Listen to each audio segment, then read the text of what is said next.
बिस्मिल्लाहिर्रहमानिर्रहीम। कोका मंजूर is here. आज जो हमारा टॉपिक है इकनॉमिक्स फॉर बिगनर्स की सीरीज़ में वो है इलास्टिसिटी ऑफ डिमांड, राइट। तो इससे कबल कि हम ये डिस्कस करें कि इलास्टिसिटी ऑफ डिमांड क्या है, let's first understand what is elasticity. इस टर्म इलास्टिसिटी का क्या मतलब है। तो इलास्टिसिटी बेसिकली अगर आप इसको एक लफ्ज़ में डिफ़ाइन करें तो ये बेसिकली फ्लैक्सिबिलिटी को बोलते हैं, लचक को। किसी भी प्रोडक्ट में अगर कोई किसी किस्म की लचक है, यानी equality of extension and contraction. किसी भी चीज़ की एक्सटेंशन यानी उसकी जो है वो एक्सटेंशन या कॉन्ट्रैक्शन अगर उसमें है तो उसको हम कहते हैं ये चीज़ इलास्टिक है। जैसे रबर में है, जैसे प्लास्टिक में है, जैसे स्प्रिंग में होती है। आप उसे खींचें तो वो लंबा हो जाएगा, आप उसे छोड़ दें तो वापस अपनी जगह पे आ जाता है। तो ऐसी क्वालिटी को हम इलास्टिसिटी बोलते हैं। ठीक हो गया जी। अभी इसी कॉन्सेप्ट को लेकर हम ये कहते हैं इलास्टिसिटी ऑफ डिमांड क्या होती है।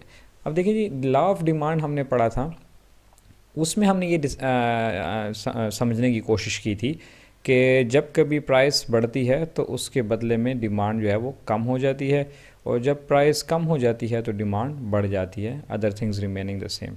ये लॉ ऑफ डिमांड का क्रक्स था। लेकिन उसमें हमने ये नहीं डिफ़ाइन किया कि कितना प्राइस में चेंज आए तो उसकी रिएक्शन में कितना डिमांड में चेंज आएगा।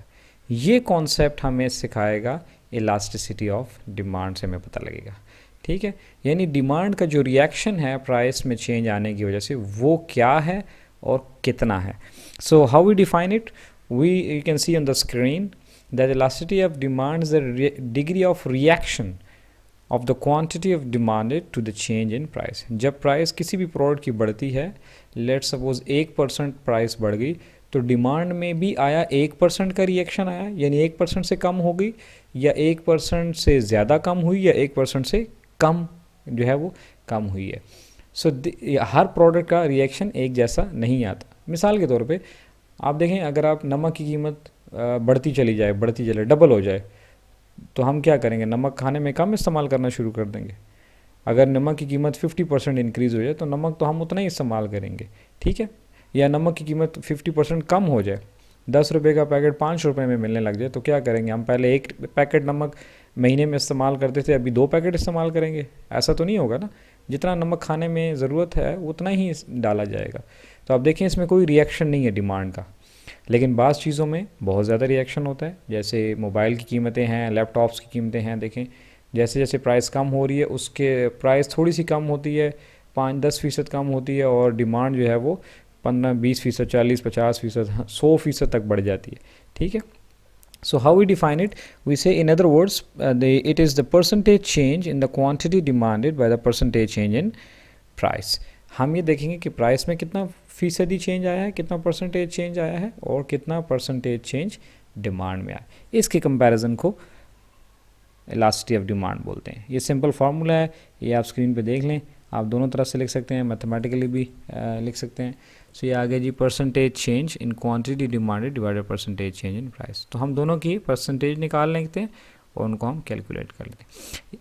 ठीक है। इसका एक और फार्मूला है जिसको प्रोपोर्शन मेथड कहते हैं। आप इसको इस तरह भी कैलकुलेट कर सकते हैं, change in quantity demanded of x, यानी क्वांटिटी डिमांड की एक्स मीन किसी भी प्रोडक्ट का कितना चेंज आया है, और उसकी जो ओरिजिनल क्वांटिटी थी, यानी कहाँ से चेंज शुरू हुआ।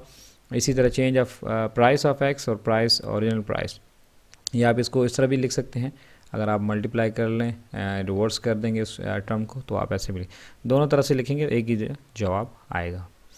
ये क्वेश्चन आपको नज़र आ रहा है जी, एक पॉपकॉर्न की कीमत जो है वो $3 से $2 हो गई है, और उसके बदले में जो डिमांड थी वो 60 बैग से 100 बैग पे उनकी।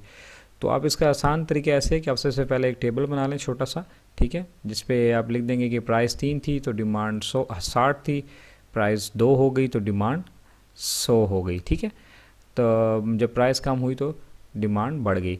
अब आपने इसको कैसे करना है, ये आपने ख़ुद थोड़ी सी प्रैक्टिस करें। फार्मूलाज आपके पास हैं, आप बैक स्क्रीन पे जाएं, बैक करेंगे वीडियो को।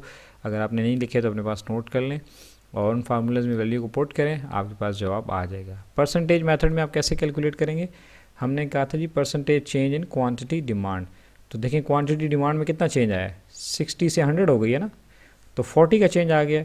तो आप क्या करेंगे, 40 डिवाइडेड बाय 60 मल्टीप्लाइड बाय 100, यानी 100 में कितना, यानी कि 60 में 40 का चेंज आता है तो 100 पे कितना। तो इसको आप सॉल्व करेंगे तो ये आपके पास एक फिगर आ जाएगा। ठीक है, मैं बता रहा नहीं हूँ, आप खुद कैलकुलेट करें। इसी तरह आप कैलकुलेट करेंगे प्राइस का परसेंटेज चेंज। तो प्राइस में कितना चेंज आया, 3 से 2 हो गया, यानी 1 का चेंज आया। यहाँ पे हम साइन को इग्नोर करते हैं। ठीक है, तो 1 डिवाइडेड बाई 3 मल्टीप्लाइड बाय 100। 100 क्यों, क्योंकि हमें परसेंटेज मालूम करनी। तो इससे आपके पास 33.3 आ जाएगा। ठीक है, अब आप इसको वैल्यूज़ में फार्मूले में पुट करेंगे। क्वांटिटी से आपके पास 66.6 आया था, इसके बाद आप इससे आपके पास आ गया 33.3। तो अब क्या है, percentage change in quantity demanded कितना हो गया 66.6, और परसेंटेज चेंज इन प्राइस कितना हो गया 33.3। तो इसको तकसीम कर लेंगे तो आपके पास 2 आंसर आ जाएगा। ये मैंने जानबूझ के नहीं किया, आप थोड़ी सी प्रैक्टिस खुद करें ताकि आपको पता चले कि ये कैसे आया है। फार्मूलाज आपके पास हैं, ट्राई कीजिएगा। ठीक है, इन केस अगर नहीं हो तो आप कमेंट कीजिएगा, मैं फिर आपको सॉल्व करके तो उसकी पिक्चर अपलोड कर दूँगा। ठीक है जी, थैंक यू, अल्लाह हाफिज़।